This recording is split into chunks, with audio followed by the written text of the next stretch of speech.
Hi, Little Chef. I'm out here at Brothers Creek. Had the most amazing time. This has truly been like a once-in-a-lifetime excursion. Every day is different. There's so many different animals that we see every day. We've seen whales. There's 2 seals right here at the bow of the boat. We've seen sea otters, harbor seals, salmon, bears, breaching whales. It's been insane. So day 1 of this trip was very adventurous. I had to catch my flight from Pensacola all the way to Seattle. All right, we're at the Atlanta airport, going to gate 825 to get to Seattle. And then stay the night in Seattle and catch the flight the next morning in Juno. So of course I had some type of plane issue. My flight from Pensacola to Atlanta to get my connecting flight was delayed. So I had to rebook my flight from Atlanta to Seattle, which was fine. It was only like an hour off. So I got into Seattle a little later, but all was good. Hi there. I was rebooked on a later flight, and it said my bag came to Carousel 4 about an hour ago. Carousel 4. Oh, with the other flight that came in? Okay, thank you.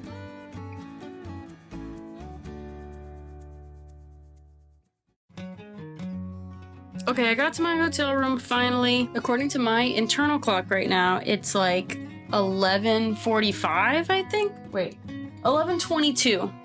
But here it's only 9:22.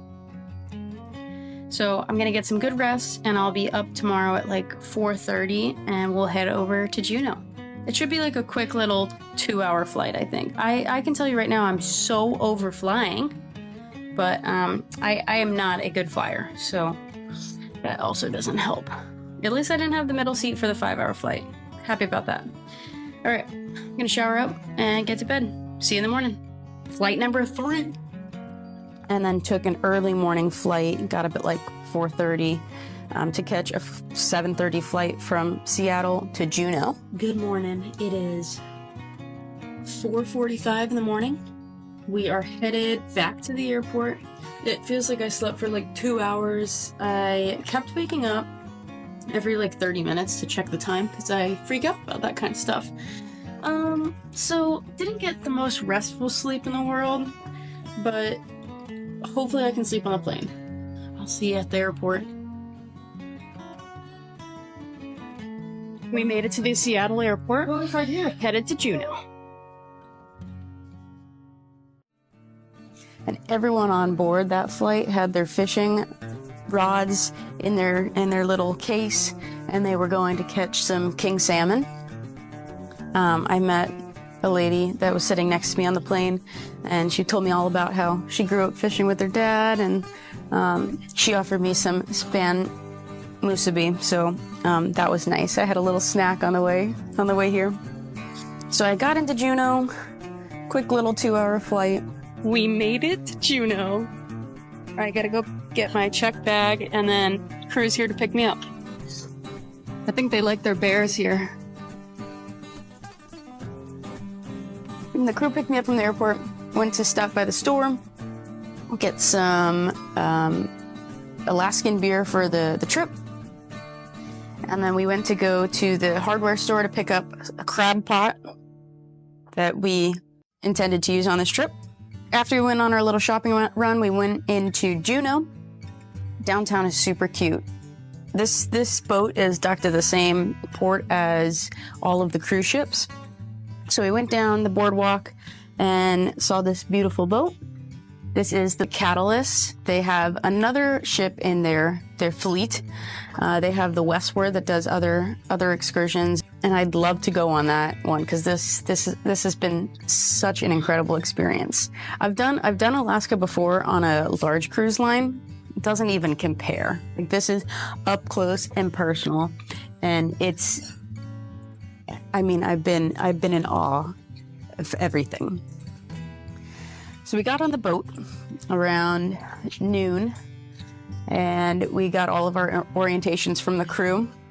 We have Captain Kelly. Kevin is the engineer. He engineers this gorgeous old diesel diesel engine that he has to oil every 2 hours. So he's down there with a little oil can. He looks like the Tin Man.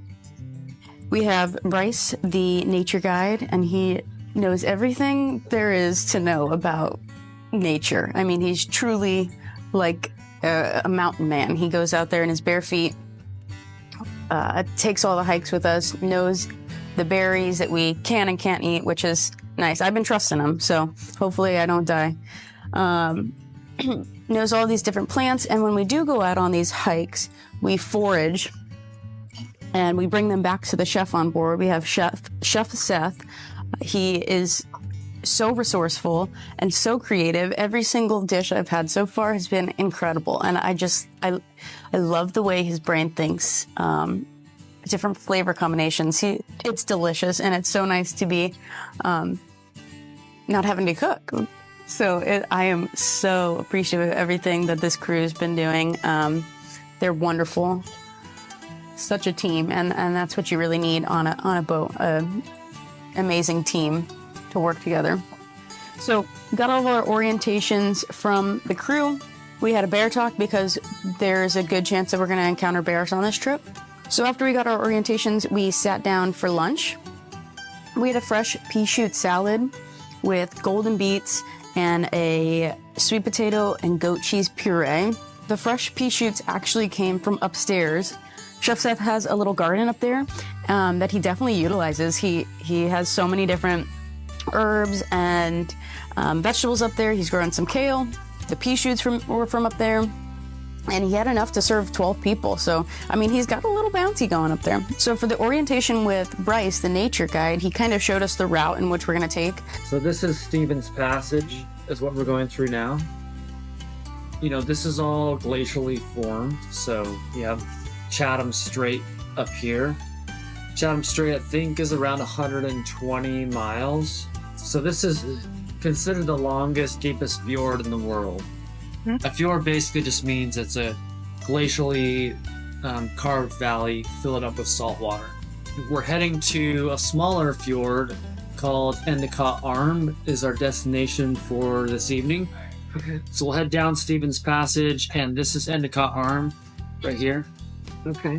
So we come into here, and we'll anchor most likely at this point called Woodspit or a place called Sanford Cove.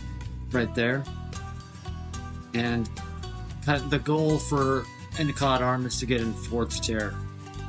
So we go up Seymour Canal the next day, and that's when we want to get to Pat Creek. Pat Creek is the wilderness reserve, and where we're most likely able to have closer encounters with brown bear.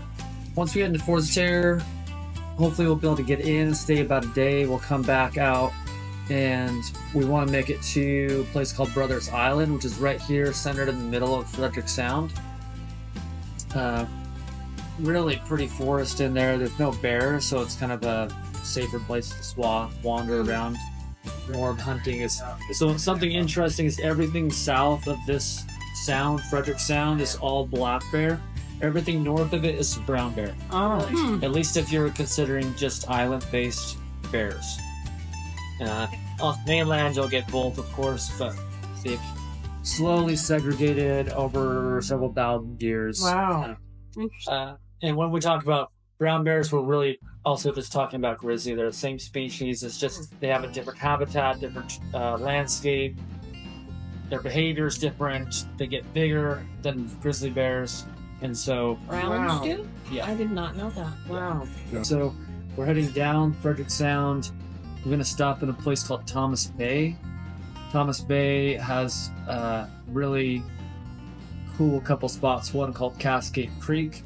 It's a trail that goes up near a waterfall. Another is Scenic Cove, which is this little tucked away spot that's just one of my favorites. And then I don't know what the condition of this glacier will be at the time. It's got a terminal moraine that builds up a high enough barrier where you can't see it unless you get on the other side of it. It's difficult to get to. I want to get to it, There you go, bro. but everyone's gonna have to like strap your boots on and, you know, crunch a bit. You have to have the right group, the right timing to be able to get to this glacier. But if we do, And we're the right group. and this is the right group, we come out of Thomas Bay, and Captain has talked about trying to get to LeConte.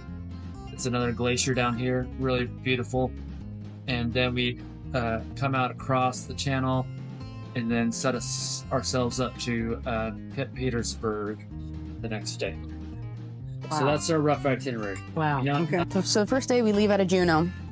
Not even an hour in, we see a whale off the bow, kind of in the distance. The captain slows down the boat, and whenever we see wildlife, the captain will slow down the boat. We head towards the whale, and the whale is breaching at this point. So we're all out on the bow, and we're checking it out. And then he kind of had like a little routine. So he would go down, dive down, and then he'd come back up and breach. And then he'd do this thing. I don't know exactly. I think they called it fin slapping. So they go on their back and they take their fins straight up and they slap the water. They just slap it. And nobody knows really why they do that. But researchers said like they think they're just excited and they just needed a way to express it. So I thought that was the cutest dang thing I've ever seen. So this was a humpback whale that we saw. We're still keeping an eye out for orcas. There's a lot of seals around. So they were saying that there are two types of orcas, one that are pretty aggressive and will eat the seals and others that aren't. I don't want the aggressive orcas that eat boats, but I do want to see an orca. But the humpback whales were incredible, especially when they were breaching. It's just, they're massive. And you don't realize how big they are until they get closer to the boat. It's insane. So after we got done watching the whales, it was around 5 o'clock. And at 5 o'clock, guess what time? Oh, there's a seal. I love that. These guys are in a pair and they've been around the boat this whole morning. They just pop their heads up and they're like looking around to see what's going on. So 5 o'clock is cocktail hour and Chef Seth puts out a little something every day. This day we had a charcuterie board, gorgeously prepared and presented. Got some fresh fruit on there, meats, cheeses, and then there's wine out and really good beer. I'm more of a beer girl, so they have some local Alaskan beer that they have on board. I've been trying a new one every single night. So then the crew and everyone got kind of prepared for dinner. Crew set the table, folded napkins, wrote down the dinner menu. It's a 3-course meal for dinner every night. As we were underway, we passed a glacier on the starboard side, and it's just, this Florida girl's not used to it, but it was absolutely gorgeous. So that night, we anchored at Wood Spit.